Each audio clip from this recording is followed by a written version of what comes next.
Hey, and welcome back to Ancient Ways from Modern Days. My name is Mike Freeman. I am the pastor at Valley Christian Fellowship in Longview, Washington. And today we have Jesus before Pilate, continuing in this kind of the final events leading up to Jesus and his crucifixion. And today we see Jesus actually talking about his identity.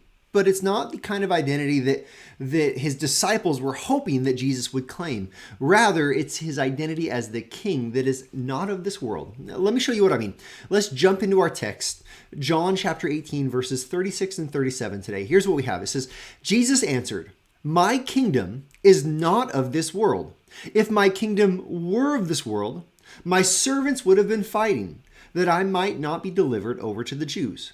But my kingdom is not from this world." Then Pilate said to him, "So you are a king?" Jesus answered, "You say that I am a king. For this purpose I was born, and for this purpose I have come into the world, to bear witness to the truth. Everyone who is of the truth listens to my voice." Now let's back up a little bit. We already saw last week Jesus talking about how his kingdom is not of this world. He is not this, his eyes, when he has come into the world in his first nativity, in his incarnation, he was not coming to establish this earthly kingdom where he was going to be placed on a throne and the nations would worship him then and there in that moment. He came for a completely different purpose. He came to save the world. He says, "My kingdom is not of this world." Listen, I am a king, but my kingdom is not of this world. That's what he's saying. He says, if I were, my servants, they would come and they would have been fighting. This would have been a very quick match if Jesus were to have brought the legions of angels that are at his command.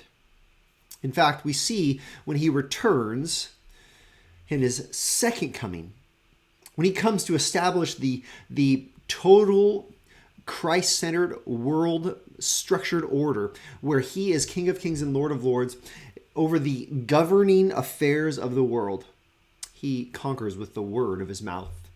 It's no contest. It says that they would have been fighting, but that I might not be delivered over to the Jews. But my kingdom, it is not of this world. Now Pilate here, he seems to be perplexed, and he says, "So you are a king?" And Jesus says, "Well, you say that I am a king, but it's for this purpose I was born, and for this purpose I have come into the world." What is the purpose of Jesus' coming? Is it to establish a kingdom? No, that's not the point here. Now, ultimately, his kingdom is established. He says, is to bear witness to the truth. What is the truth? The truth in John's gospel over and over and over again is what? That Jesus is the eternal divine Son of God. That he is the Lamb of God who takes away the sins of the world. This is his purpose when he came. He says, everyone who is of the truth listens to my voice. Now, everyone who believes, they're actually part of my kingdom. Everyone who listens to this truth, the truth of my identity, they're of my kingdom. They know this truth. Now, again, this reminds us that we should have this kind of perspective as we live as believers in this world. The Bible talks about it as foreigners and sojourners and exiles. This does not mean that we should not engage in politics. This does not mean that we should not pray for Christian laws and Christian governance. Listen, I'm all for that, but we should do it recognizing that there is a greater and grander kingdom that we are a part of. That there is an eternal kingdom that has our ultimate allegiance. That there is a hope bigger than this world that we cling to, especially in those moments when this world is totally evil. When this world rejects God, denies God. When this world is antagonistic and aggressive toward us. We remember in those moments, even though we strive for godliness and we strive for good ruling and we strive for the kind of government that would honor and glorify God, even though we strive to that end, in those moments when that is not what we experience, where is our hope? Is our hope in what we can accomplish here on earth? Or is our hope in the eternal kingdom and the eternal King of Kings and Lord of Lords? See, the ancient way for our modern day. Here's what I hope that you will consider as we listen to this.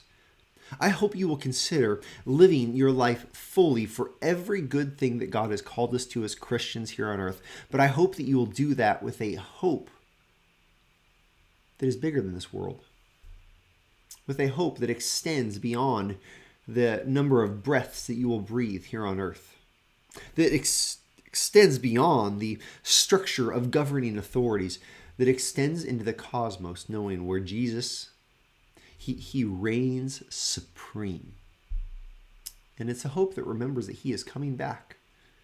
And when he comes back, he will in fact rule and reign, that he will judge and reward as the King of Kings and Lord of Lords. Now, Jesus' kingdom is not of this world. It will be, but it's not yet.